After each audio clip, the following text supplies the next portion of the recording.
A delivery driver in Moreno Valley sprints toward a porch, blue Amazon bag swinging at his side. It's 9:43 p.m. His shift ended 18 minutes earlier, yet his device still flashes 12 remaining packages. His breath fogs the air. His pace never slows. Millions rely on Amazon every day.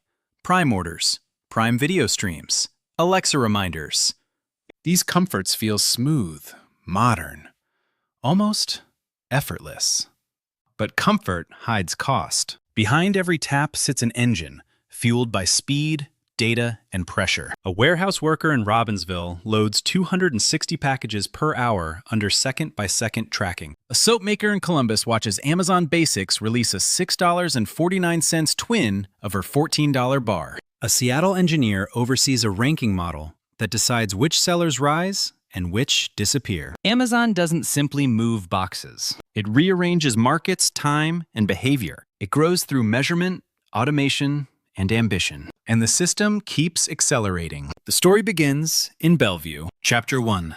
The Spark in Bellevue. Why does a 30-year-old hedge fund vice president walk away from a stable career to chase a technology most people barely understand? Why gamble everything on an online bookstore in 1994 when fewer than 3% of Americans have ever clicked on the web? Jeff Bezos studies a spreadsheet in his D.E. Shaw office, showing the early internet exploding at a 2,300% annual growth rate. That number seizes him. It pushes him to resign, pack his belongings into a Chevy Blazer, and drive west with a plan to build something built for scale.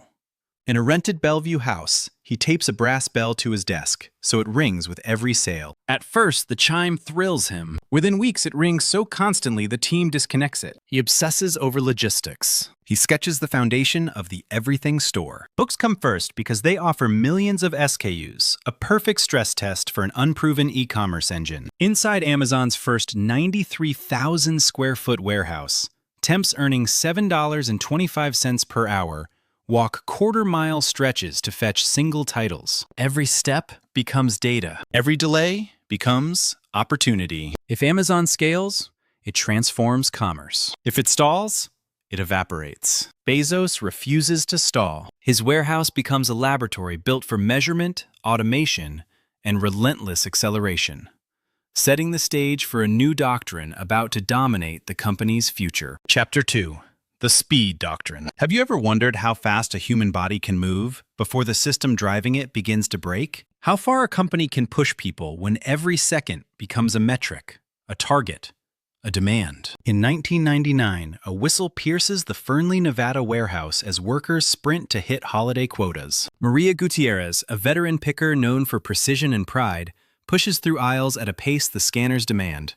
300 items per hour. Heat builds. Her hands shake. She collapses on the concrete. The moment travels quietly through internal channels, unsettling some managers and galvanizing others. James Keller, an operations manager with an ex-military steeliness, tightens procedures. Discipline, he insists, preserves order during peak chaos. Handheld scanners introduced in 2003 track every movement, every pause, every deviation. The devices set the tempo. Human endurance adapts or falls behind. Warnings come automatically. Terminations follow patterns the software detects. Injury rates climb while turnover spikes, yet output grows. Warehouses evolve into data-driven factories tuned for precision and velocity. Amazon learns something potent. Millions of scans, shifts, and transactions generate a map of behavior. Predictable, exploitable, scalable. And that discovery sets the stage for a different kind of gold rush. One unfolding far beyond warehouse floors. Chapter 3.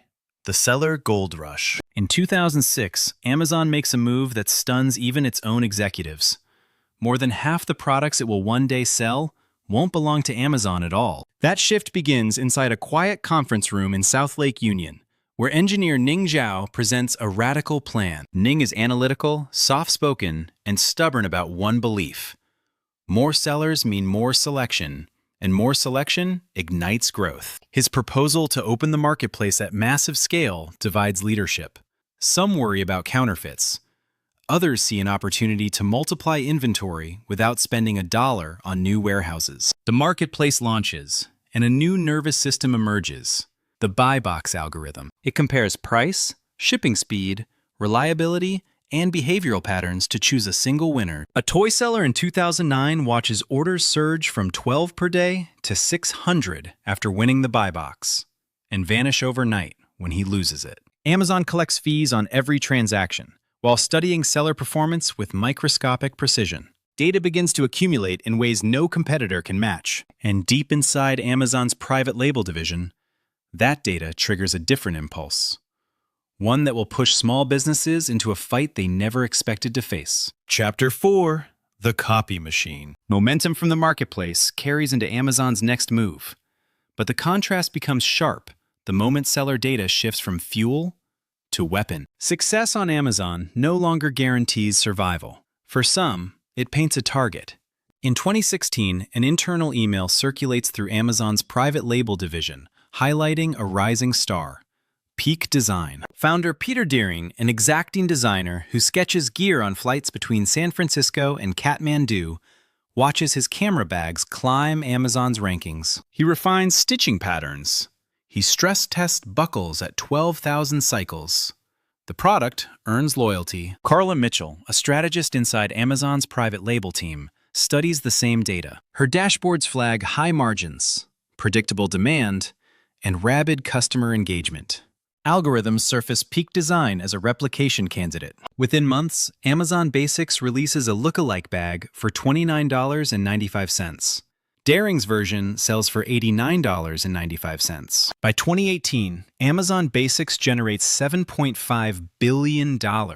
At least 147 products mirror independent brands that built their audiences inside Amazon's walls. A viral comparison video exposes the copy, and distrust among sellers surges. Inside Amazon, another current builds one that won't target products or prices, but the company's own conscience. A rebellion is forming, and it's heading straight for leadership. Chapter 5: The Internal Rebellion. A closed-door meeting in early 2019 crackles with tension. Dozens of Amazon employees sit in a crowded Seattle conference room, laptops closed, voices low, aware that speaking too loudly could risk their jobs. The atmosphere feels combustible.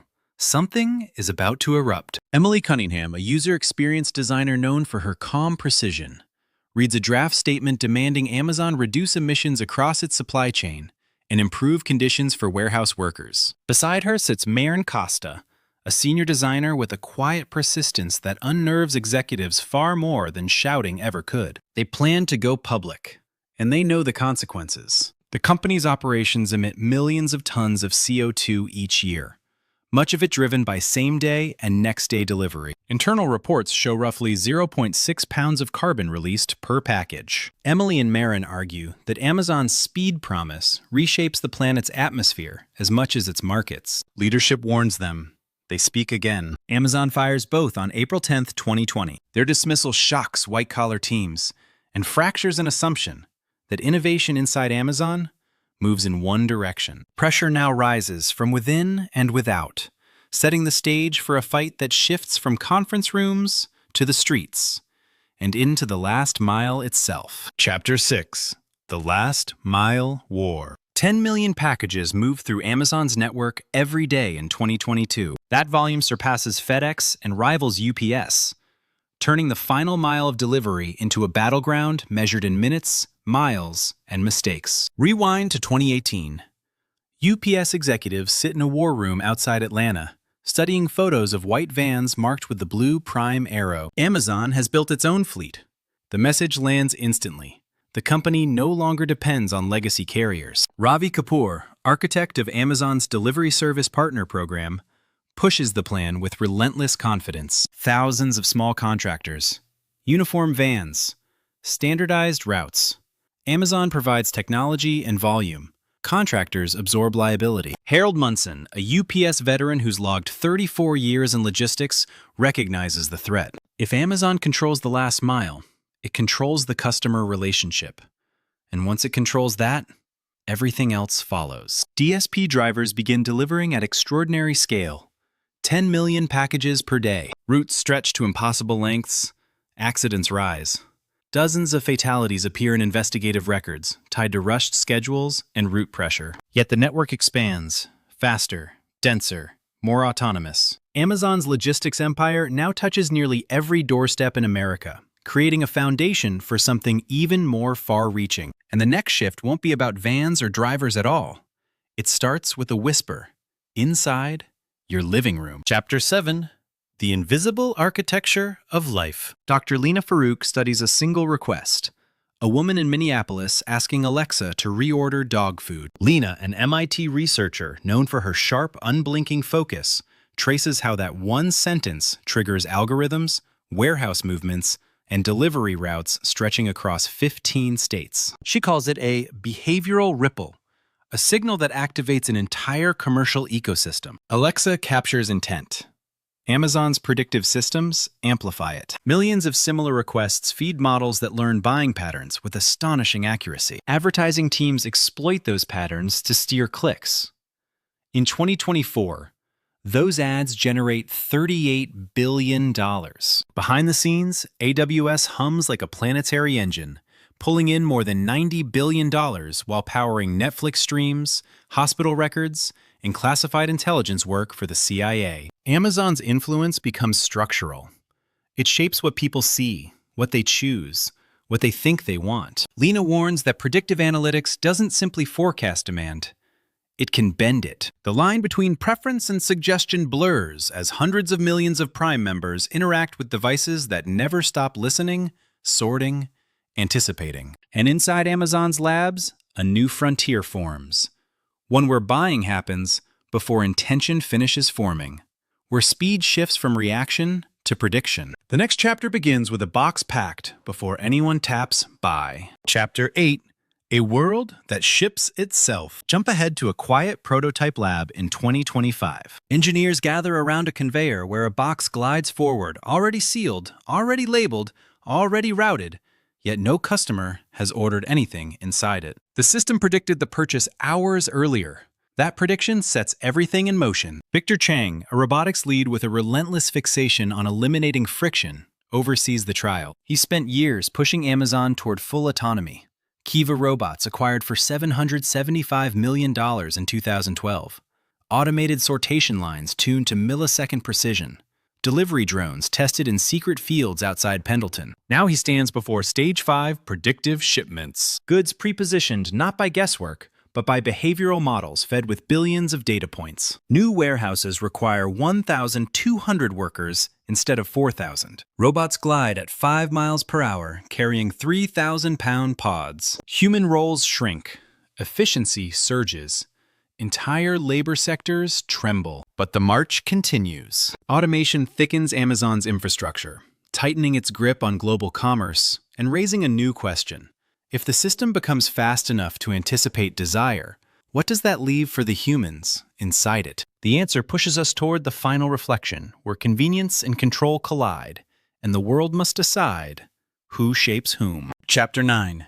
The Empire We Built Together. From a rented house in Bellevue to predictive boxes sealing themselves in a silent lab, the path is stark. Amazon grows from a scrappy bookstore into an architecture that reaches warehouses, living rooms, and cloud servers holding the world's secrets. Every chapter in this journey tightens the connection between speed, data, and expectation. In 2025, that connection sharpens again.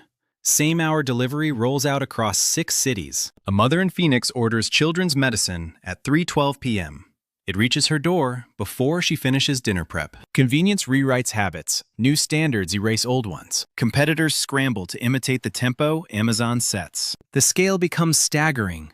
Tens of millions of packages move daily. AWS processes torrents of information for governments, hospitals, and streaming giants. Advertising engines redirect billions in consumer decisions. Each system reinforces the next. Yet the future remains unsettled. Predictive commerce will challenge autonomy. Automated warehouses will reshape labor. Marketplace sellers will fight for survival inside an ecosystem they depend on but cannot control. Human desire pushes this empire forward, even as the system shapes that desire in return. Amazon accelerates a timeless pursuit, collapsing distance between want and fulfillment. The question now is how much of that pursuit we're willing to let Amazon run.